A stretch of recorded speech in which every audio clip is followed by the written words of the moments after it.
The Germans. Did you ever see them eat? Even General von Kuhn. We served him crepe Suzette. He compared it to strudel.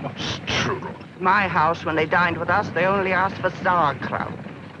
And you? Have you noticed how the Germans eat? I don't eat with the Germans, madame. You're a patriot. I suppose we are all patriots. It's just that I've never had to eat with the Germans. Maybe the others were forced to do so.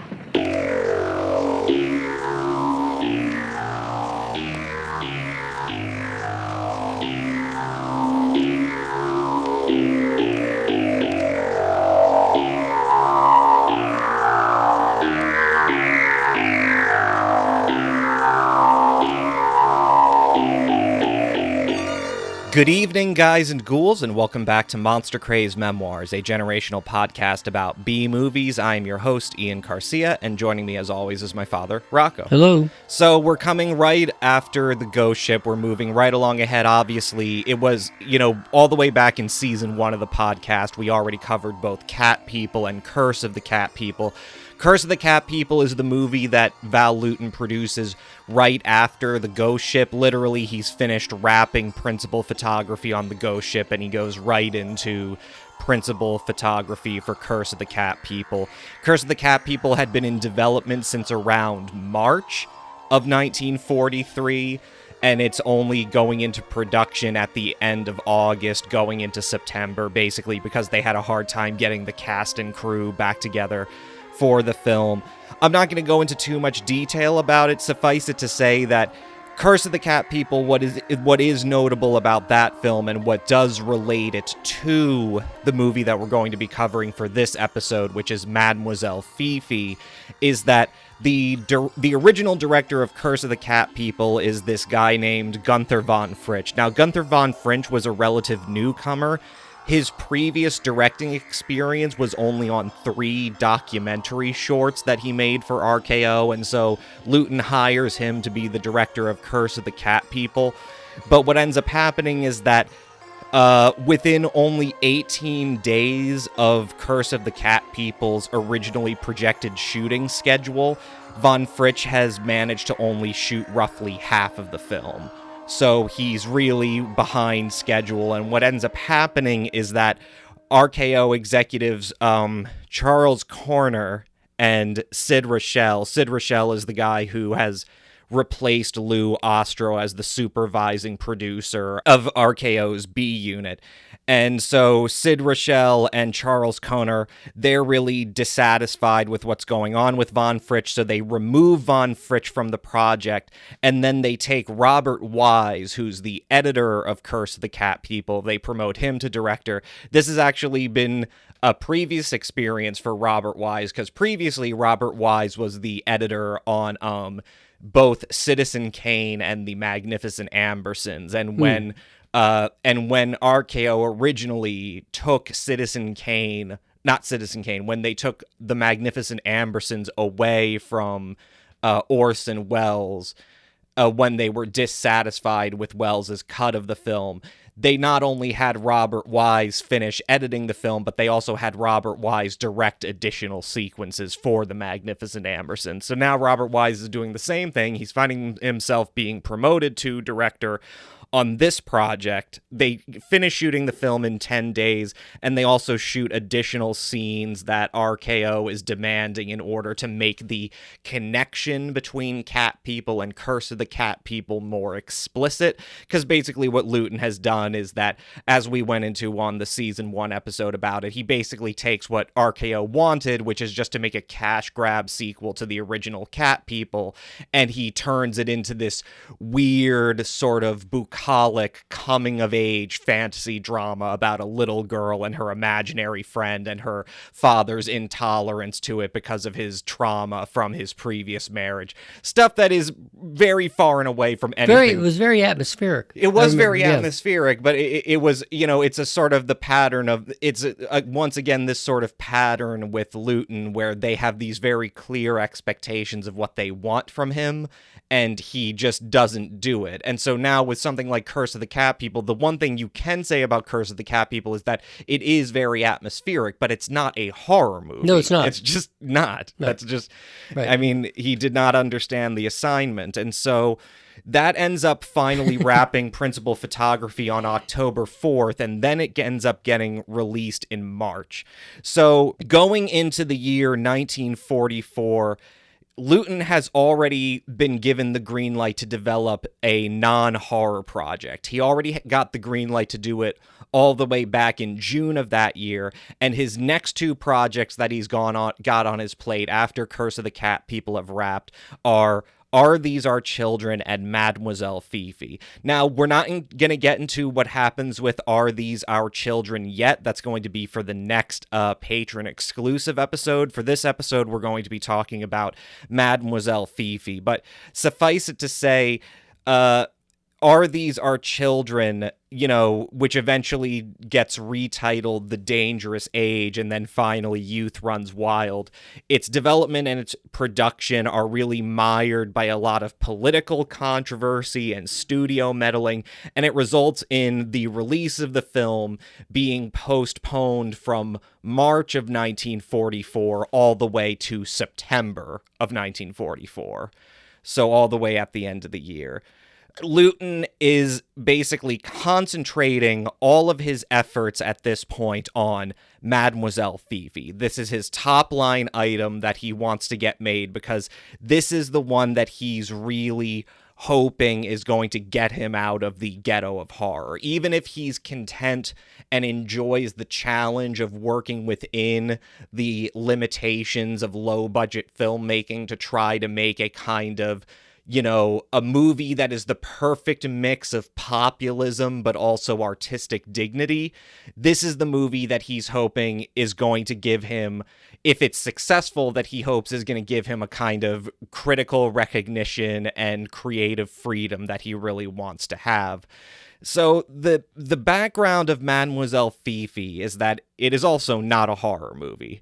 It's not even like previous unlike previous Lewton films where you could argue debatably that they're not horror movies in the strictest sense, like The Leopard Man or The Seventh Victim or The Ghost Ship. Mm-hmm. They're at least a kind of a horror borderline or an atmospheric noir film. Mm-hmm. They're criminal movies, but they're criminal movies that have this kind of air of gothic. Right. Is it or is it not? Right, exactly. Mm-hmm. And this playing of the line between what is real and what is imagined, all that sort of stuff. Right. Mademoiselle Fifi is a literary adaptation. It's a literary adaptation, and it's a period piece that is being adapted from two different short stories written in the 19th century by a French author named Guy de Maupassant. They both take place during the Franco-Prussian War. 1870s. Yeah, and not only do they both take place during the Franco-Prussian War, both of them take place near the end of the Franco-Prussian War in the winter. Now, the history of the Franco-Prussian War is basically that it does not go well for France. Both of these stories take place in the winter of 1870. Both of these stories are concerned with this period in French history in which France is fighting a losing war against the German Empire, led by the Prussians, which is advancing, which is taking over. By the point that both of these stories begin, Paris has already fallen to the Germans. Right. Napoleon III, because this is back when the Second Republic of France had fallen, and Napoleon III took power from the liberals and reinstituted a kind of parliamentary kingdom and chancellorship. By this point, he's already been captured by the Prussians. Paris has fallen. Now the Third French Republic, which is basically this hastily put together partisan government, is basically fighting this losing war in this sort of stochastic way against the advancing German Empire and the consolidation of German control of Western Europe. Both of these stories are concerned with this time period, and what's interesting is that in Mademoiselle Fifi, they are... the way that it's credited to de Maupassant is that they are credited as his patriotic stories. But I think it's more accurate to describe both the stories that the movie is based upon. The first is Mademoiselle Fifi of the title. The other is another story called Val Lewton. Both of these stories, they do have a lot of patriotic fervor. They're written very much from the perspective of somebody who is deeply bitter about the loss sustained by France. You know, he maintains a very prejudiced perspective of the Germans. He depicts, you know, the Germans as basically vulgar dogs, and the French people as, well, not the French people, but France itself as this kind of innocent, virginal country that is being occupied and that is being sullied and despoiled by their uncultured sort of a Hessian presence. But the thing is that they are full of patriotism, but they're also both satirical stories. Like, the case is that Mademoiselle Fifi, at the very least, is a very straightforwardly patriotic story. It's the story of basically the story of Mademoiselle Fifi, the short story, is that it takes place in this chateau where these German officers, including a young lieutenant who is nicknamed Mademoiselle Fifi because of his effeminacy, they're all living in this chateau, and the way we're introduced to these characters is that they've become so bored that they have now resorted to making makeshift bombs out of gunpowder and the china that is in the castle, and they're just using it to destroy the chateau. So that's the picture that's being painted of, like, you know, these vulgar Hun who are just destroying the, you know, the beauty of French innocence and French these officers they gather together a group of prostitutes to have a dinner party with them, and one of the prostitutes ends up stabbing Mademoiselle Fifi in the neck and then fleeing out the window, and survives to the end of the war and the end of the period in which the Prussians and the Germans are occupying France, and France is once again an independent state by hiding in a church tower. That story is very transparently patriotic, but it's also tinged with a kind of satirical or pessimistic view that is even more developed in Val Lewton. Now, Val Lewton is the story of, again, very interestingly, it centers on a prostitute. There's this group of French citizens who are attempting to travel by carriage to escape a besieged city in order to reach the unoccupied territories of France, so that they can then escape or sail to England or what have you. Now, most of the characters in this carriage, in this diligence, are these representative of the elites of French society, and you get a complete cross section of the French elites. You have the classic established nobility, you have the capitalist manufacturers, and you also have the petty bourgeois in the form of, like, these wholesalers and merchants. And Val Lewton is a character who is presented as the lowest rung of the French case. She's a prostitute, but she sort of wins over the other characters because of her charity to them, because they're hungry at one point because they didn't bring provisions, so she feeds them, and she she feeds them, and so she earns their respect because they realize, oh, we had these prejudices against you and we mistreated you, but you turned out to be the bigger person because you put those things aside and were kind to us when we were in need. And so there's this solidarity that forms between these characters, but then what ends up happening is that at the stop that they reach on their way to where they're going, they end up stumbling into a territory that has been newly occupied by the Germans. And so the inn that they're staying at, there is a German in charge of the inn who refuses to let them go until Val Lewton, the prostitute, sleeps with him. Now, they are initially on Val Lewton's side. They're like, no, we can't let her do this. We can't let that dirty German have his hands on her. But eventually what ends up happening is that they simply pressure and coerce her into spending the night with him. And then once they all leave, suddenly she discovers that they treat her exactly the same as they did before. They're not kind to her, even though she has no food. They don't share any of their food with hers.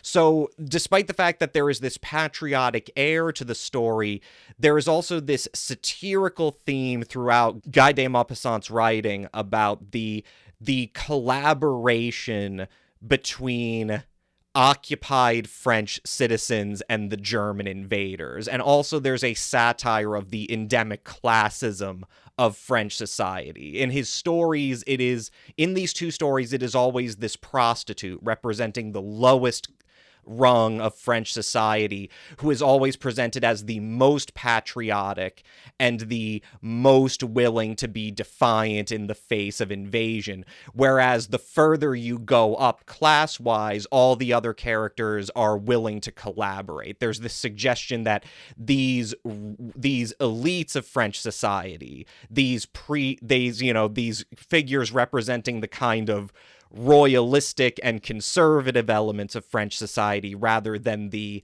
liberal or the democratic or the republican elements of it, they are more apt to sympathize and collaborate with the enemy than they are to support their fellow French citizens of a lower class.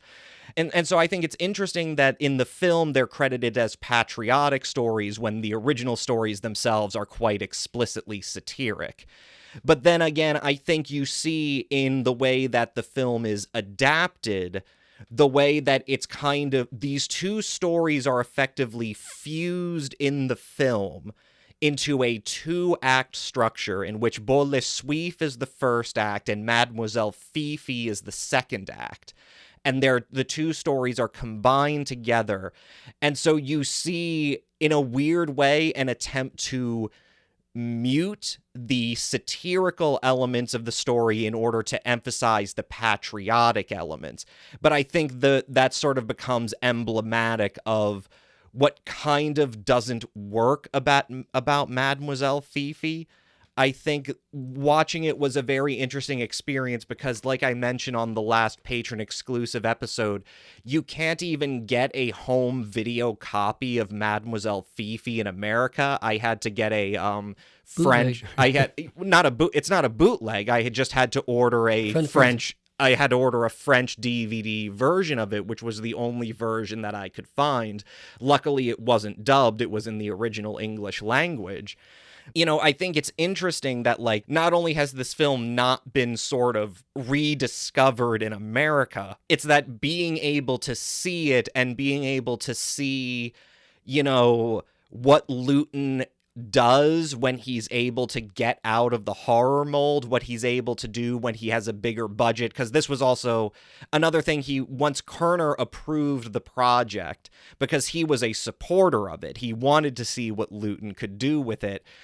He also approved, Lewton's previous films had cost around $125,000 to $150,000. Kerner approved the increase of the budget to $200,000. So he's still in the B-movie territory, but he's moving up in terms of the sort of budgets that he's being trusted with. And so Mademoiselle Fifi is very, very ambitious as a project because it's more or less the same running time as his previous films. And it even has a very conventional that sort of two-act structure of a B movie. It's a very lean and a very efficient movie. But I think in the end, what came across to me is that it becomes emblematic of exactly what I had mentioned before, which is that the kind of pressure that is being put on Lewton to develop and produce so many of these productions back to back to back are hurting the storytelling quality of his output. Because I found Mademoiselle Fifi very interesting, and I found it very fascinating from the perspective of looking at it in terms of Val Lewton's career. And there are many things I like about the movie, but I think my ultimate conclusion is that it just doesn't work, that I found it very underwhelming. And I think of all the movies that I've seen of his so far, it is the most visibly compromised by all of the sort of inane things that he has to work within the system to do. I disagree. I think that it mixed a lot. Let's say this is too simplistic. So when he tries to jam all these other themes in there is a lot of satire. Yes. Having the separation of the upper class and lower class, and then switching, like you said, that's all faithfully transferred here. But it's done so simplistically that it's almost like a morality play you watch it in high school. But what carries the film, though, is the great acting. Yeah. The carry through of the characters and their form, Their and also development, and the shooting, the editing and the shooting is quite good. This is Robert Wise's first official film, Right. the one that he's directed from start to finish, and it's as a debut. It's gorgeous. Yeah. It's a wonderfully shot. I'm glad film. I got a chance to watch it. I didn't realize Mademoiselle Fifi was a guy. That was that's definitely a dandy of the Prussian army that everybody makes fun of. Right. But the only thing I could say about it is it's so treacly. Yeah. There's not enough ambivalence. There's not enough, Right, there's not enough of the thing nuance. that you enjoy about the earlier The tension, Lewton film, right. which is the tension Exactly. between what he's able to show and what he wants to intuit to the Right. spectator about what the real story is. In fact, everybody's so hewn to their own personalities, and there's no kinds of ambivalence nor nuance. So you don't see any push and pull. Everything's is a pretense. So the bourgeois, they act kindly to her when they get the food. They act kindly to her when they agree that in order for her they can go and carry on. Don't you think you're selfish? Why don't you go up and be? And all the time, the wholesale liquor wife is laughing. She says, "Wait, Well, listening for silence." I'm trying to illustrate the point. Right, but okay. Illustrate the silence, and she's hoping that they're having While sex.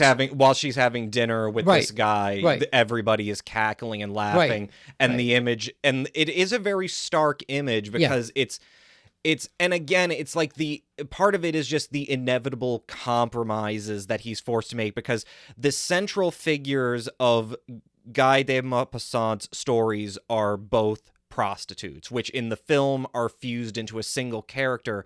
But because this is the height of the production code era, he cannot acknowledge prostitution. Right, but the character can't be a prostitute, so they turn her into a laundress. But the wholesale wife says, you know about those The things. wholesaler's Yeah, wife, right. one of the So the undercurrent indicates that they think she's a low life person. Well, they think that because she's lower class, that means she's used to sleeping she's loose around. Right. Right, They loose. try to code Yeah. it based on a more general intersection of classism and sexism.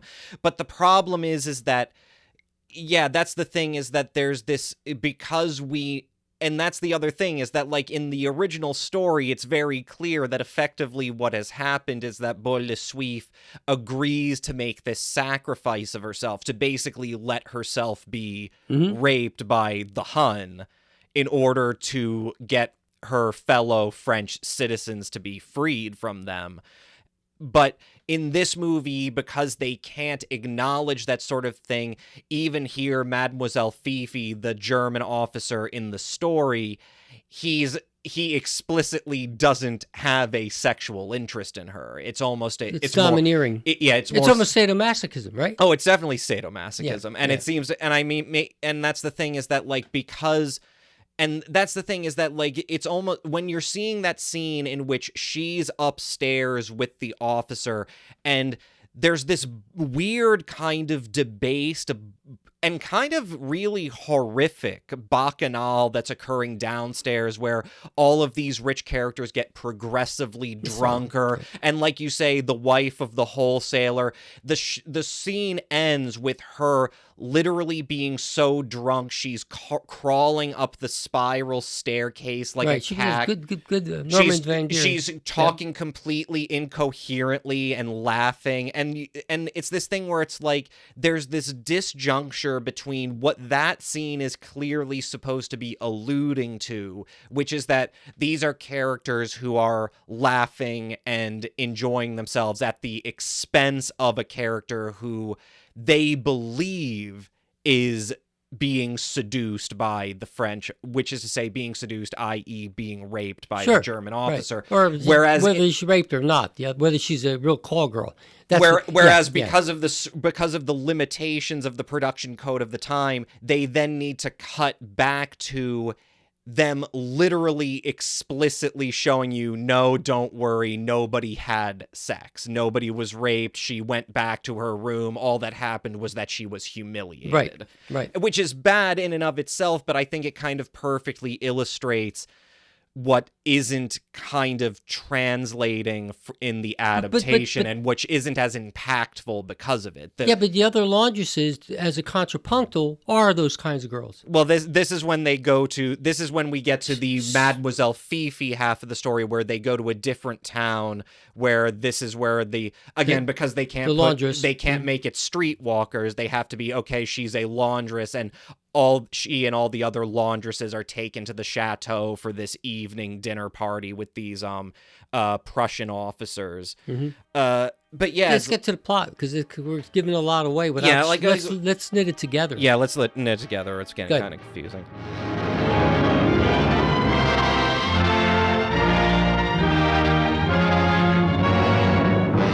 It is the winter of 1870, the final months of the Franco-Prussian War. With Napoleon III captured and Paris under siege, the hastily established Third French Republic now fights a losing battle against the armies of the North German Confederation led by Prussian Chancellor Otto von Bismarck. Much of France has already fallen to the invaders' march, but pockets of partisan resistance still flourish in the occupied territories.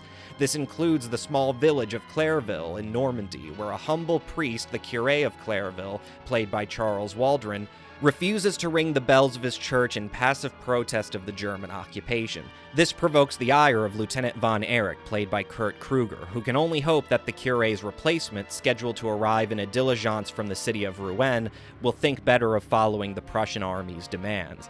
The young priest in question, played by Edmund Glover, who we'll recognize as Sparks from the Ghost Ship, is not the only passenger aboard the diligence. His companions include a veritable cross-section of the classes of contemporary French society. There's the Count and Countess de Breville, Alan Napier and Helen Freeman, the prominent cotton manufacturer Carré Lamadon and his young bride, Romaine Callender and Fay Helm, a wholesaler of wines named Monsieur Lusseau and his wife, Jason Robards and Norma Varden. So senior, because people know Jason Robards. This is Jason Robards Sr., right. Yes. Good. The liberal partisan Jean Cornadet, played by John Emery, and a laundress named Elizabeth Rousset, played by star of Cat People, Simone.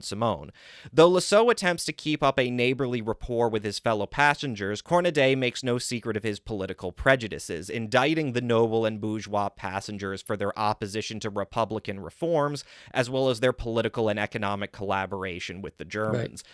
Lusseau, in turn, mocks Cornadet's political pretenses, citing his cowardice when the time came to defend the barricades against the German siege.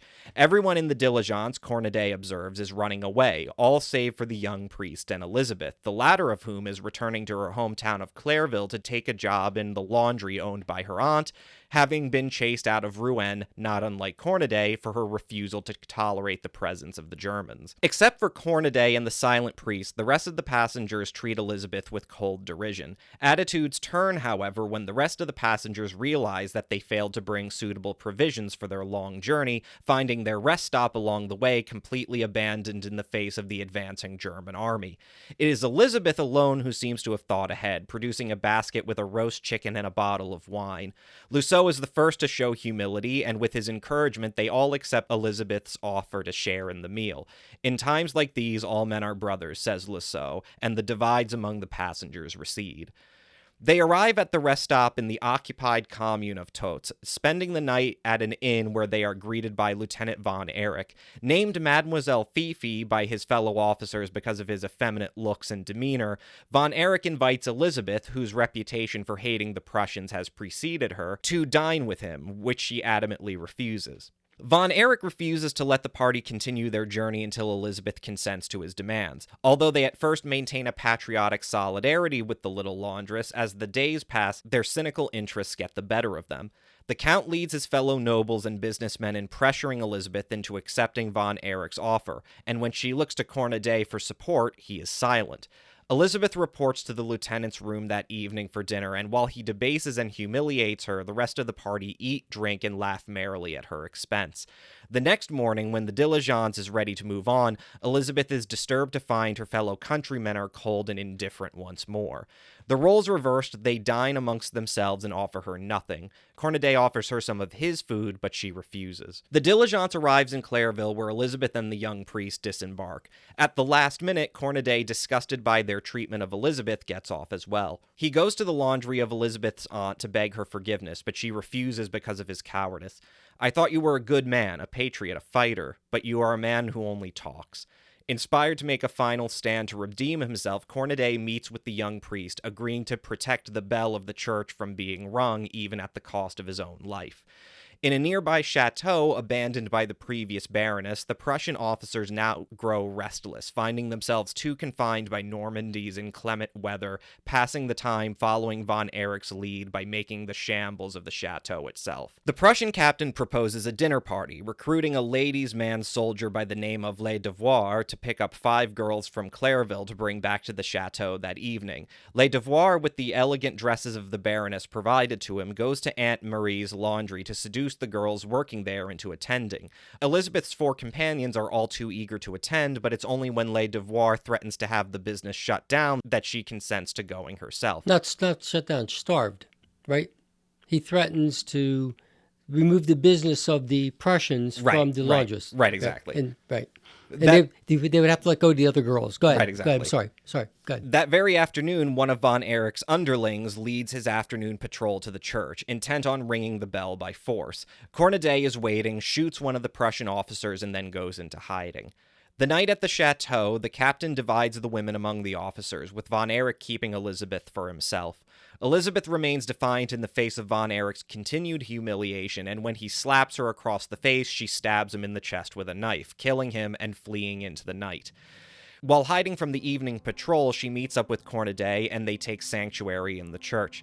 As the funeral is prepared for von Erich, the young priest is confident that the church bells can be rung again, not as a sign of surrender, but as a commemoration of the first blow of partisan resistance taken up against the Germans. He offers to hide them both in the bell tower, but Cornudet swears to return to Tots to join the guerrilla fighters, promising to reunite with Elizabeth when the war is over.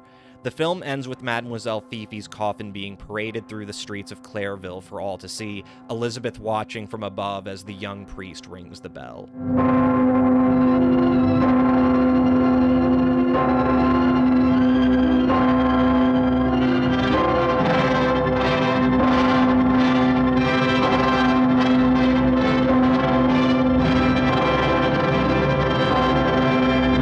And it's really interesting because the bell itself was, the little touches in this film that are just just the atmosphere of it, but also the little things like the foot warmers that have coal. Yeah, in there's them. a lot of really, there's a lot of historically accurate details, and you know, the thing is that like during the production of the movie, like I said, Sid Rochelle is the guy who's been brought on by Corner to replace the previous B unit supervising producer, Sid Ostro.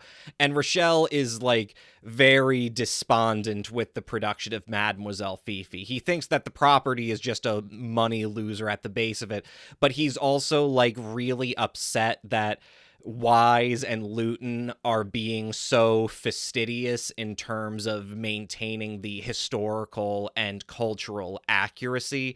Like, the diligence that is seen in the film is more or less a perfect replica of what you would have seen in late 19th century France. Right. And not only that, you see these things that, again, you don't see used in a lot of movies, just small details, but how the rich characters, one of the ways that they show their wealth is that they bring foot warmers with them. Well, what's the 19th century version of a foot warmer? It's literally a wooden box that you put coals in to light, and then those heat up under your feet. And it's lovely because there is at one point where Lasso, he realizes he's being insulted by Cornaday, who's sitting in the back of the diligence, but they're traveling at night, so it's too dark to see. To see what they are. So he takes the foot warmer, and he uses that as a makeshift flashlight to put a spotlight on Cornaday. There's all these like little material touches that really, in a cheap movie, they would just show more light on that person by accident. Well, they wouldn't have had it be like a thing. They would have just had everybody was traveling at night, but the carriage is perfectly illuminated from the inside. And here they're really thinking about like, and again, it communicates the divide with the classes. Everybody at the front of the carriage is perfectly illuminated because they have that luxury. Everyone at the back of the carriage is shrouded in darkness, including the priest. Including the priest, who just, who says nothing and just sort of bites his tongue. And, and that's and I think there's a lot more of that stuff to like in the first act of the movie. I think it's kind of in the second act where it just kind of loses its effect. Yes. And I think, again, part of the problem is this entire idea of trying to emphasize the patriotic dimensions of the story rather than, emphasizing the sort of darker undercurrent of what's going on. Right. And I mean, this was a problem throughout the development of the movie, because one of the reasons that Rochelle was really discouraged by Lewton's choice of subject was because he had read the stories, he had read the script that was being developed, and so first of all he's saying, well, you're not going to be able to make a story about a prostitute, so why are you even doing this in the first place? And again, it's true, the fact that Beau Le Suif and Elizabeth in Mademoiselle Fifi, both stories, the fact that she is a prostitute is central to what's going on in the story. It's not just about what they represent at a class level. Right. The sexual threat is essential to the dynamic of the story, and it's essential to impacting the spectator with, like we were talking about with that scene where everybody is laughing and joyfully drinking themselves as they're listening to Fifi singing upstairs, and then we cut to her singing upstairs. But it's like, it's really weird because the guy Kruger who's playing Von Eyrick, he even has like this really sort of dumb line where he like explains his motivation, which is, again, there's a lot of elements of it seem to be shoehorned into trying to make the film feel more contemporary than it. Yeah. You don't really need that, right? And it would be more to get more of a nuance in it. There are some nice touches, like when he grabs her and blows smoke in her when she thinks he's going to kiss him, and he almost suffocates her with the cigar smoke. Yeah. That was very interesting. Well, they're trying to do, yeah. I think they're trying to do like a kind of subtle humiliation that still has a kind of intimacy that can approach what the original story is about. But I think it has more impact, though. But I can't help but watching that scene and thinking to myself, well, they would have been better off if we just watched Elizabeth go up the stairs and then we don't see what happens to her. But then again, then you realize, well, no, they had to show what happened to her because they couldn't leave it up to suggestion what she experiences, because that in and of itself would go against the production code. Because you wouldn't know whether it's complicity or not. And there's a number of things that would happen. Well, there would be a number of things that the production code authorities would object to. They would say that, like, you can't have it be that clear or that ambiguous as to what Von Eyrick is doing. Right. And so what we get is a version of the film's villain who is just unfortunately not really well developed. No, because he just doesn't. Because basically the closest we get to a sense of his motivation is when he's talking to Elizabeth and he tells her at one point, "Now what? Now you're ready for anything, eh? Isn't it so? You've determined on a sacrifice, eh? But I don't want you.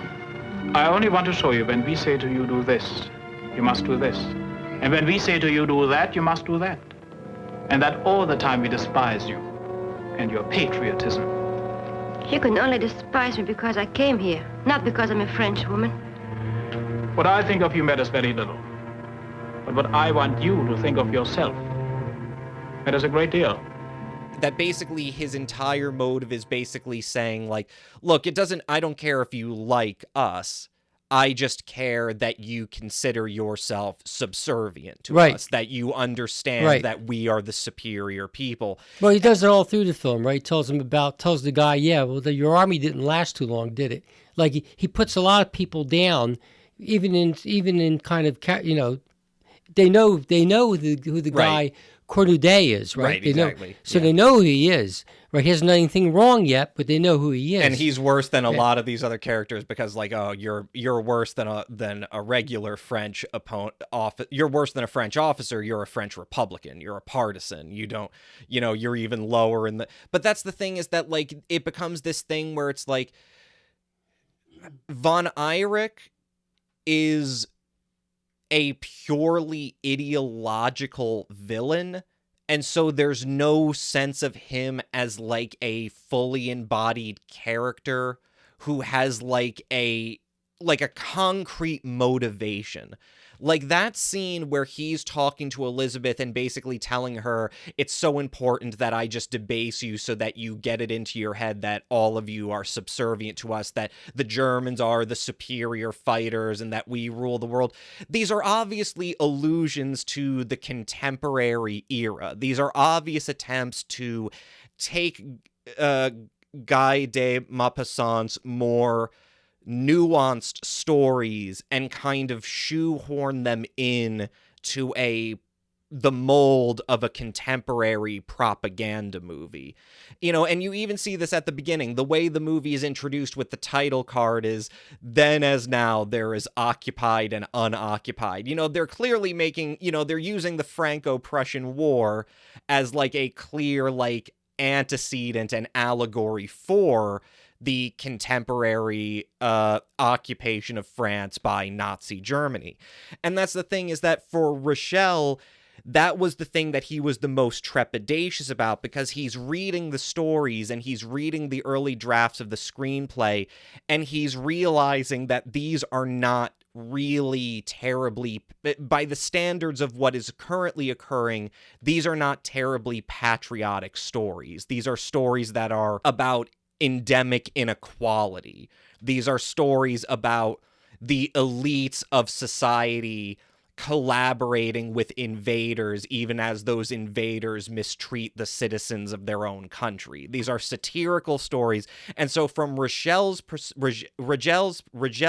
perspective, he's concerned that this has the potential for turning into a movie that could be interpreted as undermining wartime morale, of dissuading people from the idea that there is this clear moral opposition between the Germans and the French allegorical characters in the story, because basically at the end of the day, that's the main thing that the movie fails to resolve in any adequate sense, which is that there is, despite the fact that there are these three characters who fight this purely symbolic battle against the Germans, which again, it's so low stakes because all the Germans want to do is ring a bell. They're not threatening to mass murder anybody. They're not threatening to raise the village. They just want to ring the frickin' bell. Right. He wants to give the people some semblance of normalcy, but really what they're doing is trying to have a conquest over the last resistance in that town. Right. They want the cultural barriers to fall, right. Right. And so this battle that is being fought is purely symbolic, and then it's just not believable that it's like, well, as long as we strike the first blow, then we can ring the bell again. It's like, how does that make any sense? What's that? Well, that's the thing, is that like the way the young priest puts it is that like now the first blow has been struck. Now people will have a symbol that they can rise up and fight this thing. But it's like, no, that doesn't resolve anything. You still, because that's the thing. Everywhere else we see is, and it's exactly what Rigel was very disturbed by about the script, which is that unlike all the other propaganda films that are being made in Hollywood around this time, there is no redemptive depiction of human resistance. There are three characters who fight a purely symbolic battle, whereas every other French character we see is either a coward, or they're complacent, or from the richest people all the way down to the laundresses in Aunt Marie's laundry, are all perfectly willing to associate with and collaborate with the invaders. That for them, for most people in this society, nothing much has changed despite the fact that the Germans are in charge. Right. It doesn't catch in or crawl. They're still carrying out their daily things, but it doesn't catch in or crawl that they're being occupied. Right.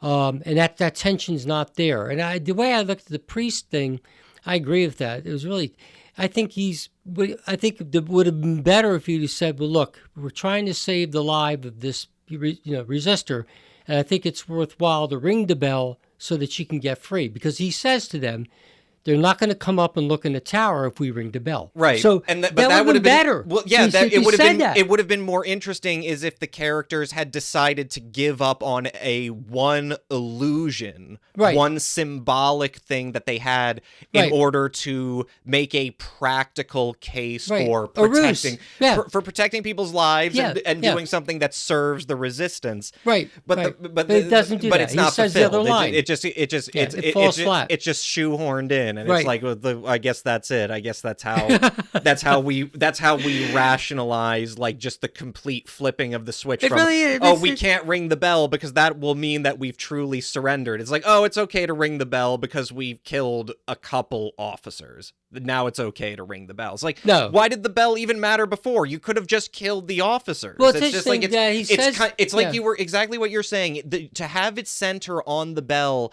is such a treacly and sanitized way of going about it when you could have just had the story climax with,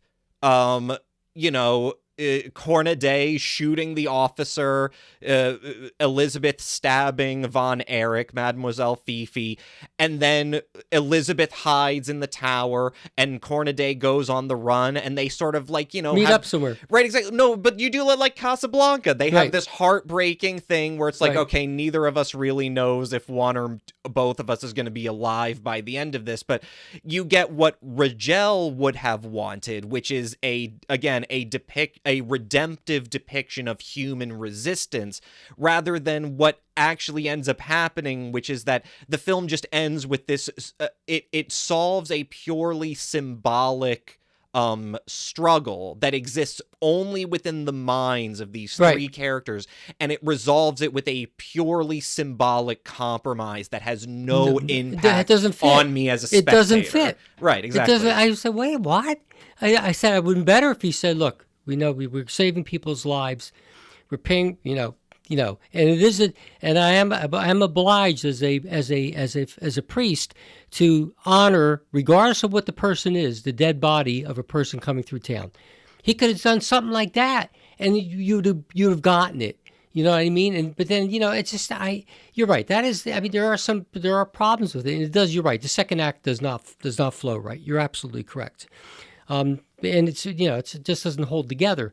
But I think it deserves more than 6.5 out of 10 Rotten Tomatoes. Whatever they get.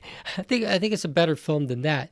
But it's also, I'm not even going by Rotten. Right. I don't ever go. I know. I just saw that in terms of the people. In terms of the general appraisal. But I think more people would like it if more people saw it, because again, this is a movie that I think you could probably find it on YouTube or Daily Motion if you look for it there, because somebody at least has had to have gotten a Region 2 DVD and just burned it and uploaded online. Turner Classic Movies doesn't have this. I'm really surprised. Well, I mean, it's like it's one of those weird things where it's like, and this is the same thing with Youth Runs Wild, or the movie that ended up being made out of Are These Our Children, which we're going to be covering for the next episode. It's that these are the two movies in Val Lewton's RKO oeuvre that just have not been acknowledged at all. And there's this, and it's kind of weird because it's just not, it's kind of obscure as to why.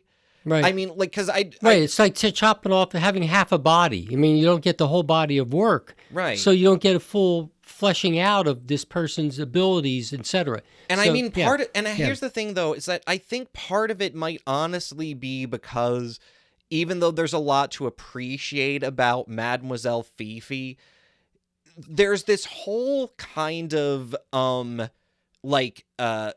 cult of legend about Val Lewton as a guy who worked within these incredible limitations but made such great works of genre cinema. And the problem with a movie like Mademoiselle Fifi is that it unfortunately kind of clarifies the extent to which that, no, Val Lewton was just an artist working under incredibly restrictive circumstances, right. And for the most part what resulted was not great cinema. That something like Mademoiselle Fifi was doomed from the start because there is such a unrealistic, it's like, remember when I read you that quote by Jacques Tourneur that he had commented about how, like, there was a good balance between him and Lewton because Lewton was the idealist and he was the more practical one.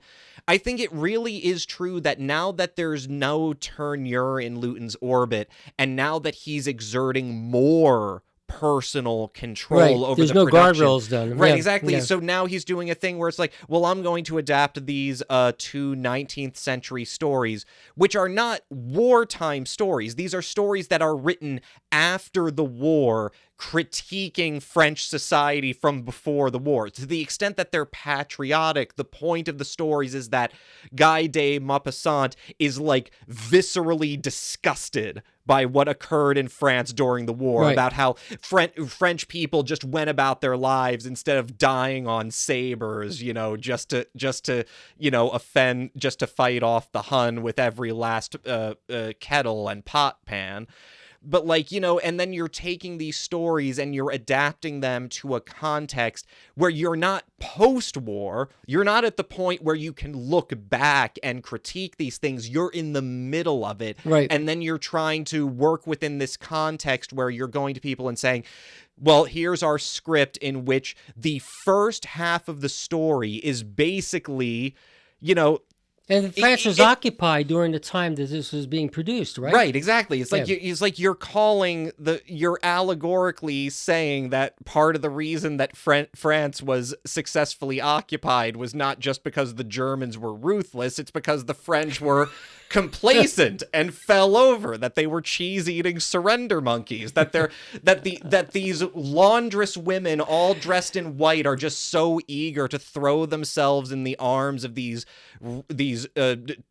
vulgar German officers and pretend to be ladies for a night. And it's like, and that's the thing is that, and of course the other element where it's like, it's like the you can't, like you already go into it knowing that you have to not address sex in any way, which unfortunately completely Yeah, you already said that, but like I said, I think maybe it should have been enhanced more through the perspective of the bourgeoisie saying to her, well, you're that kind of girl. Right, exactly. Yeah. And maybe if they did more of that, maybe you would get the sense that right. kind of thing.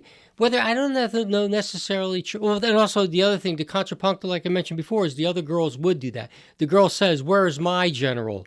Or where is my officer? Yeah. The one girl who's there is half, swooning from drinking, right?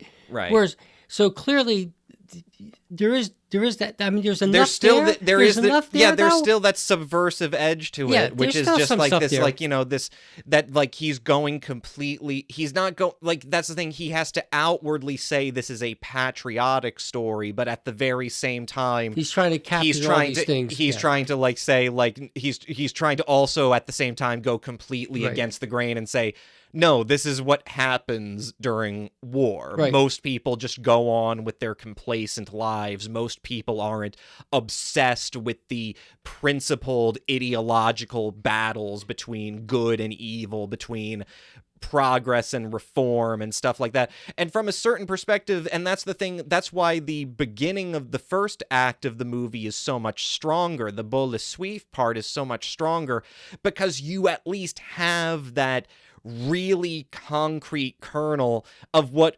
probably was what upset Rigel the most, which is that like it's borderline socialist, because obviously in this story Cornaday is a Republican, he's a liberal in the context of this story, and he explicitly says to the other characters, you've spent your lives opposing reforms that would have been for the betterment of the people of France. But like in an allegorical sense, it's like, okay, so if you allegorically translate that to the present day, who are these rich capitalist collaborators and who is Cornaday? Who is this partisan who is, fighting the true resistance, whereas the rich people rich people are collaborating with fascism. Right, but trying to make a buck, right? Right. It's what's the one from the more recent one with Liam Neeson playing the manufacturer, and then Ralph Fiennes plays the general. I forget. Schindler's List, Rob. Schindler's List. Thank you. There's a more fleshed out kind of character who's not ambivalent. He's a psychopath. But the idea is that, I don't want to get off on a tangent, but what I'm trying to say, there are better ways to develop a film. This guy, you're right. He tried to jam too much together. But that's the problem, is that there are better ways to do these things in retrospect when there's enough distance so that a filmmaker can look back and say, okay, what actually happened was that there was a lot of just complacency and that the story of the Second World War was not just about the Germans being such strong, beastly monsters that they conquered half of Europe. The story was that a lot of forces in the world were either completely complacent or collaborated with the rise of fascism, and as a result of that, 1/3 of the Jewish population of Europe was completely massacred. Right, and that's what actually happened. Yeah, in Ukraine too. I mean, and you can tell those stories. 1.2 million people. And you can tell those stories in retrospect, but in America, as the war is going on, it is going to be absolutely impossible for you to adequately tell a story in which you are literally saying, because in this case he's just looking back a couple of years and just shrugging his shoulders and saying, Well, I remember when there were a bunch of American capitalists who were being completely transparent about the fact that, oh, we should be isolationist about this. Oh, we shouldn't allow the Nazis' prejudices to get in the way of our doing business with them. There was collaboration in our own country and Nazi sympathy within our own country. It's like that's what this movie is referring to. But the problem is that this is an impossible task for you to assume at the time you are doing it, you know? I think like there are better films that can be, I mean, Casablanca is made in 1942 before this, because this is 1944, I think? This is 44, yes. Right. So Casablanca came out before this one. Casablanca, as you mentioned, although to tell you the truth, I'm not a big fan of Casablanca. There's something... Well, at least with Casablanca, like there's more of a sense that the characters like have sex lives. Right. Like there's a more clever and intelligent way of going about and it's 42. Suggesting things that you can't spell out explicitly. And but it's also a perfect contrast in that at the end of the day, Casablanca is a film where the thing that the characters are fighting over is not symbolic. That the sanctuary and the rescuing and the making refugees of these people who are trying to escape from the side of the occupied territories over to the other side so that they can join the battle is so much, and it's at the heart of the story from the very beginning. There's no just MacGuffin about a bell or whatever. From the beginning, Oh, it's Rick Spar. you have the very same setup. You have the same setup of a booming narrator saying there's occupied and there's occupied territories, but there's also this really weird gray area. Just in case anybody doesn't know, there was no weird gray area. There was no place where you could get like a free visa to the Allied States and the Nazis would just be completely okay with it, but for diplomatic reasons. That was completely made up. But the point is that from the beginning, you have a clear setup of the material stakes that are at play, and that's how you go into the story. And more importantly, Casablanca is, again, about the redemption of the characters. There are characters who are cynical, there are characters who are hurt, there are characters who are even collaborators. But in Casablanca, even the collaborationist characters ultimately find their hearts and shoot the Nazis and say, well, I guess we're going to go off into the dark and we're going to wage this fight together. Because they're Parisian to begin with. They're French to begin with. Right, exactly. You know, but that you don't get that in Mademoiselle Fifi, which, you know, again, it goes right to the point of the kind of the conceptual impossibility of what Lewton is attending to do here, which is to try to get America at the height of the war to do a little bit of introspection and to maybe question propaganda, which is, you know, I'm sorry, it's like you're not, and you can see him threading the line himself because he's not, you know, against the Allied cause. He's just got this, like, there's this weird way where it's like almost like Mademoiselle Fifi is almost like pedantic in a way. I told you that. You know, I said that. Yeah, like I said, it looks like a high school play that's really dressed up really well. Right, exactly. Yeah. And I think you said it too. I agree. I agree 100%. It's just too clean in terms, and then it gets muddled. Right, exactly. What are you trying to say here? Is that like, oh, I'm not trying to say anything. I think that patriotism is good, but this version of patriotism, but it's just not nuanced enough. It's like the whole point of patriotism is that it's not supposed to be nuanced, you dolt. Don't be this pedant trying to you're going to make a story about how of the inherent corruptibility and complacency of people, go ahead and try to make it if you want, but clearly you're this again, Lewton is at this point in his career, far from not having enough control over his projects. It's clear that he has kind of too much unquestioned control and too much unchallenged authority over what he's doing, and so he's fighting this he's undertaking this Sisyphean struggle that makes sense to nobody but himself. Mademoiselle Fifi is a movie that's interesting, but it's not impactful. I haven't internalized No. it in any way. No. Not nearly in the same No. way as like something like I Walked with a Zombie or Right. The Seventh Victim Right. even. Like The Seventh Victim has story problems of its own, but it's at least like, Yeah. you know, It's impactful. Right, Yes, exactly, Right. yeah. Right. I mean, there are a number of things. I think one of the films that, to also talk about, like Ship of Fools, which is set for 1933. So that's with the fall of the Weimar Republic, I believe. right. And there there's a really important scene where you have the Jews that are German and the Germans that are German. And there's whole kind of back and forth and kind of normal tone about how the Germans that are German are real Germans and not the Jews that are German. So it's a part, the Nazis haven't come in yet. But you see, it's illustrating the prescience about what's about to happen. Yeah, That disturbing way of like films made merely a decade before this film was made were incredibly prescient in terms of predicting or were in terms of you know they were. The setting was 1933. The film was 1962, shot in black and white. Okay. Well, then all right. Right. But it's interesting how because it's set in 1933, but it shows more of a struggle. You get it, and you get it is impactful, that film, like you said. Well, it's the sort of thing and that there's you can love in it, and right. there's all kinds. There's a washed up baseball player who can't hit the inside curve, played by Lee Marvin. Again, these are richly layered films centered around something traumatic. Right. They're fleeing on their ship to get to the United States from wherever they're getting.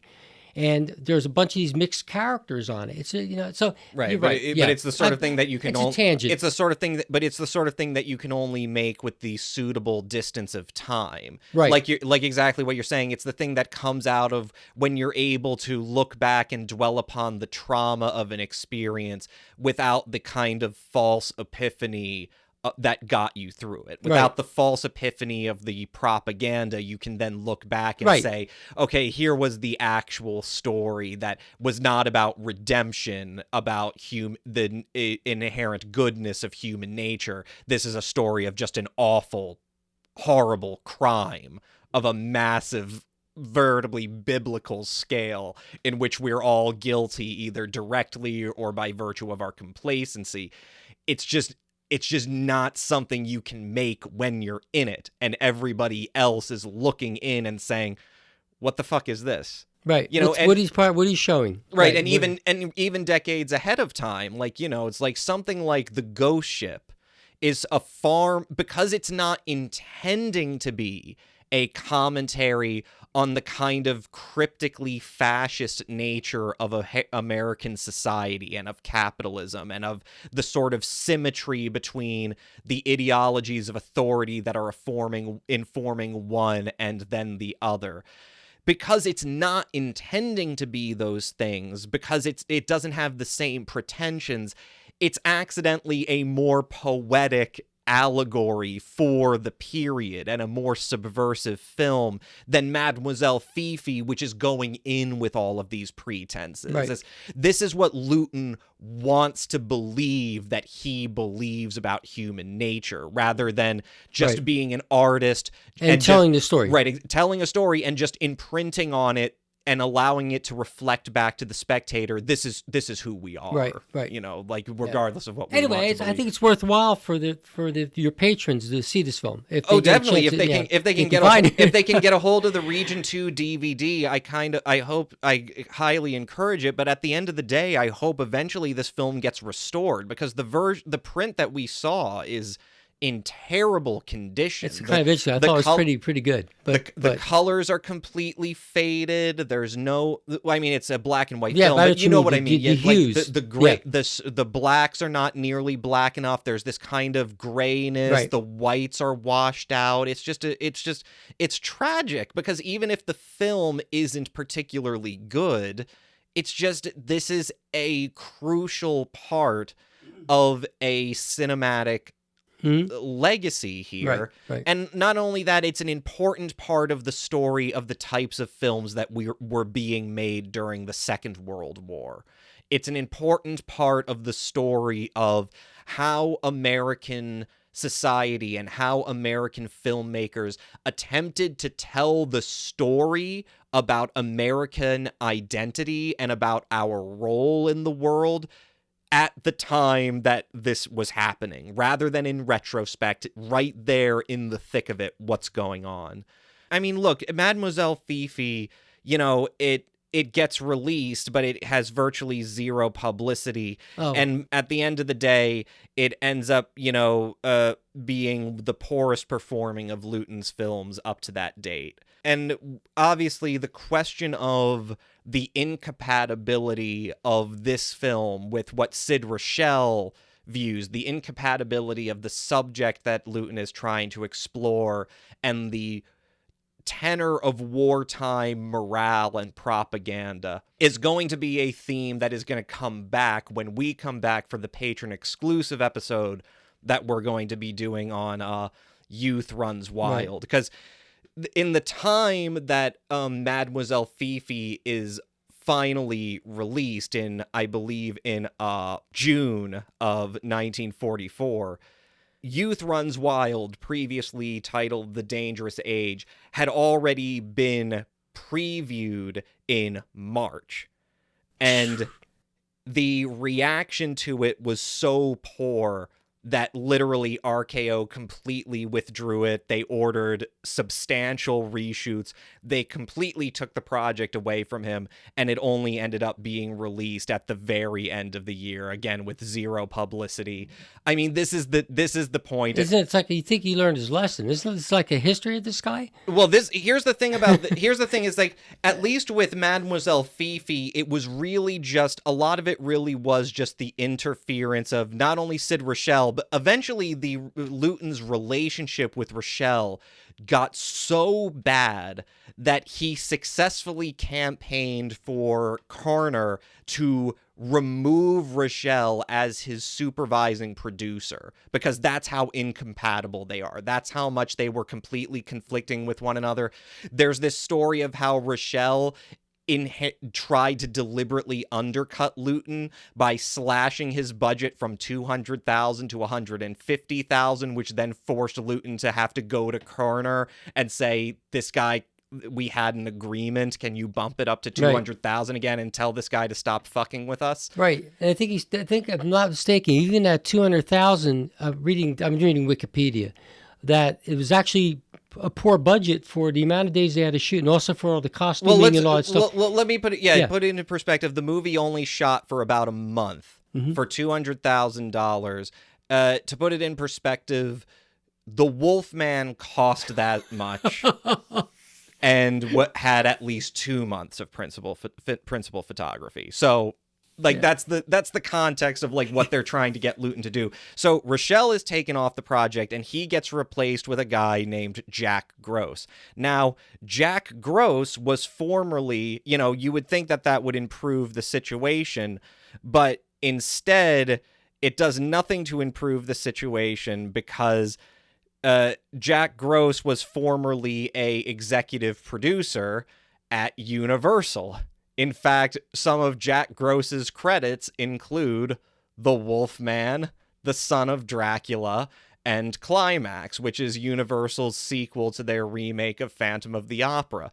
And so now, not only is Lewton working with a guy who he is just as incompatible with as Rochelle, but he's now working with a guy, and he's internalizing this as, like, oh, this is like a message to me. This is like a message of, we just don't believe in what you're doing. We're going to be, if this doesn't work out, we're going to start cracking the whip, and you're going to start doing what we want you to do in terms of making the horror movies that we want you to make. But all of that is just the studio and producer interference. When we come back with Youth Runs Wild, it's going to be an even worse situation in terms of the friction between Lewton's vision and what is deemed appropriate given the wartime climate of that in which the film is being made. It's going to be even worse than studio interference, because now the State Department is going to get involved. Oh, wow. I'm not joking. Like it literally, like, people, you know, but we'll get into it. That That's going to be in the following week in our patron exclusive episode. If you're listening to this and you are not a patron, literally $1 a month is all you need. You get access to all of our patron exclusive and bonus content. If you are a patron, thank you for supporting us. That is all for today. We'll see you soon right here on Monster Craze Memoirs.